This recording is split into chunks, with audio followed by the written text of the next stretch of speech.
Next, the masked magician will perform a trick that street magicians have used to mystify unsuspecting victims who end up believing in freakish powers. He'll use a deck of cards and an assistant as his random volunteer. He begins removing the cards a few at a time, telling the girl to say stop whenever she wants. And she does. The card that remains at the top of the stack is offered for her inspection. The magician turns his back so we can get a better look at the card and the girl. King of Clubs. He asks her to hold the card tightly to her chest. Lucky card. Then he shows her an ordinary lighter. That's a real flame. So remember, don't try this at home. Ouch! That's what happens when you play with fire. See? A blister. Painful. There it is, as if we needed a better look.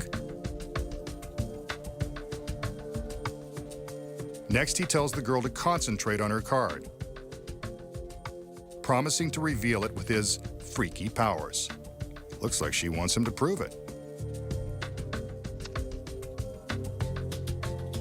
Again, he takes the lighter and pinches the flame.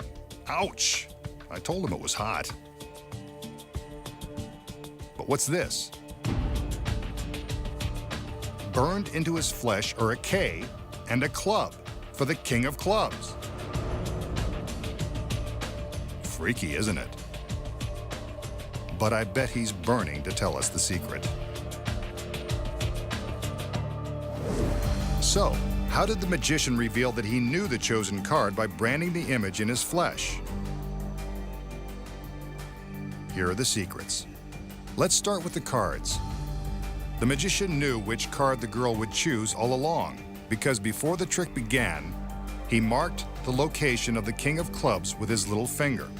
He removes a few cards, and when the girl tells him to stop, he removes one final stack. The card on top of the remaining pile is the one he offers to the girl. This is how he makes sure she chooses the king. The magician knows which card she'll choose, but how does he brand the symbols into his skin? The secret here is concealed within the lighter. Embossed into the sides of the lighter are stencils representing 3 values on one side and 3 suits on the other. The small circle on the bottom is the stencil the magician uses to convince us that he's caused a blister with the lighter. He turns his back as the volunteer shows her card, and at the same time he's gripping the bottom of the lighter tightly.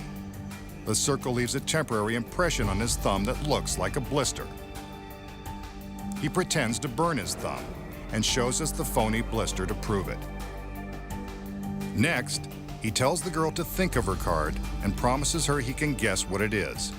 He's really just stalling as he squeezes his thumb and forefinger against the stencils for the club and the king. This tight pressure will leave the appropriate markings in his flesh.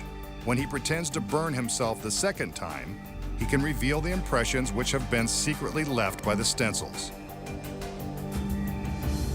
And now, you know the secrets.